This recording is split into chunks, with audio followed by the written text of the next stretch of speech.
السلام علیکم دوستو،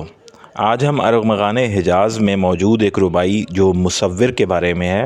اس کو ڈسکس کریں گے، اس پر کچھ بات چیت کریں گے۔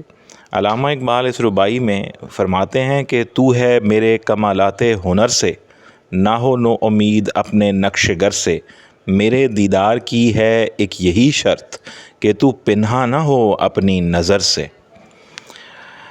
یعنی اس کا مطلب واضح ہے کہ اے میری انسان، تیرا وجود میرے کمال فن کا نتیجہ ہے۔ تو اپنے نقش گر یعنی اپنے خالق اللہ کریم سے نا امید نہ ہو کہ تو میرا دیدار نہیں کر سکے گا۔ میرے دیدار کی صرف ایک شرط یہ ہے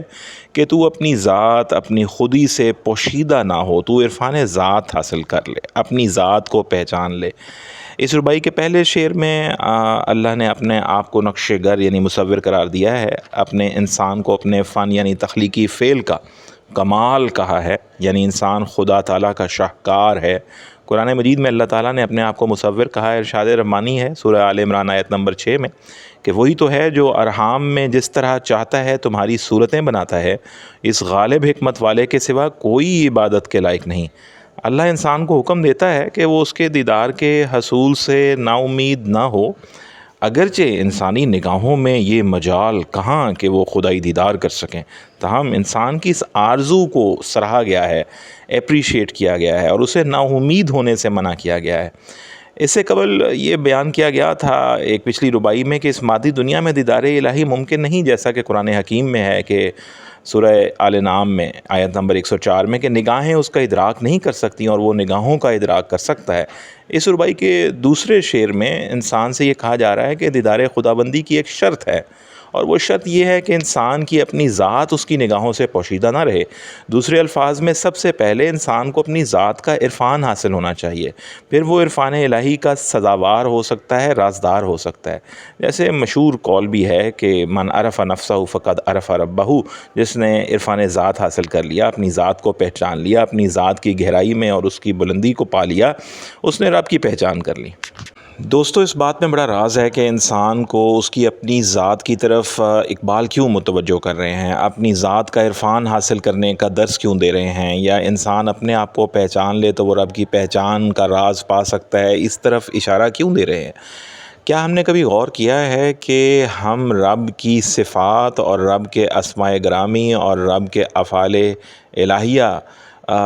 اس کی پہچان نہیں کر پاتے زندگی بھر، اور ہم سمجھتے ہیں کہ تمام کام، تمام امور ہماری کوشش، ہماری محنت اور ہماری تدبیر سے ہو رہے ہیں، جبکہ یہ ایک زندگی کا کامن ایکسپیرینس ہے کہ ہماری تدابیر مستقل ناکام ہوتی چلی جاتی ہیں۔ وقت گزرتا چلا جاتا ہے اور ہم ناکامی کی تصویر بن جاتے ہیں اور کبھی ڈپریس ہو جاتے ہیں، اور اگر کہیں کامیاب ہو جائیں تو تکبر کی ایک مثال بن جاتے ہیں۔ یعنی انسان کبھی بھی بیلنس نہیں رہ پاتا، اس میں اعتدال نہیں رہ پاتا، اس میں ایسا نہیں ہو پاتا کہ وہ کامیابی اور کامرانیوں کی اونچائیوں کو چھو رہا ہو اور اس کے اندر ایک عاجزی اور ایک عجز اور ایک انکسار رہے۔ اس میں ایسا نہیں ہوتا کہ وہ ناکامی کی کسی کھائی میں گرا ہوا ہو اور انسان ڈپریس نہ ہو۔ تو اس ڈپریشن سے نکالنے کے لیے اور انسان کو اس وینٹی یا کبر سے نکالنے کے لیے اقبال اس طرف اشارہ دیتے ہیں کہ تو اپنے آپ کو پہچان، دیکھ تو صحیح کہ یہ کامیابی اور کامرانی میں تیرا اپنا حصہ کتنا ہے، اس ناکامی میں تیرا اپنا حصہ کتنا ہے۔ حالات، واقعات، کیفیات، لوگ اور تیرے ارد گرد کا معاشرہ جو تیرے ارد گرد پھیلا ہے، اور وہ حالات اور وہ واقعات اور وہ اپرچونٹیز اور وہ تھریٹس جو تیرے ارد گرد ہیں، وہ سب تو تیری ذات سے باہر ہیں۔ تو اگر یہ تمام چیزیں تیری ذات کے ساتھ آپریٹ کر کے کسی نتیجے کو نکال رہی ہیں تو پھر تیری ذات اس میں کیا حیثیت رکھتی ہے؟ اگر تو یہ سمجھ جائے کہ تیرے سامنے اور تیرے ارد گرد یہ سارا نظام جو اسٹیبلش کیا ہوا ہے، قائم کیا ہوا ہے، اس میں تیری مثال ایک ذرے کی سی ہے جس کی کبھی جھولی میں کامیابی گر جاتی ہے اور کبھی وہ تہی دامن ہو جاتا ہے اور ناکامی کا سامنا کرنا پڑتا ہے۔ اس پر پریشان مت ہو، اپنے آپ کو پہچان، اور جب تو پہچان جائے گا تو عاجزی سے تو ضرور پکارے گا کہ میرا کوئی رب ہے،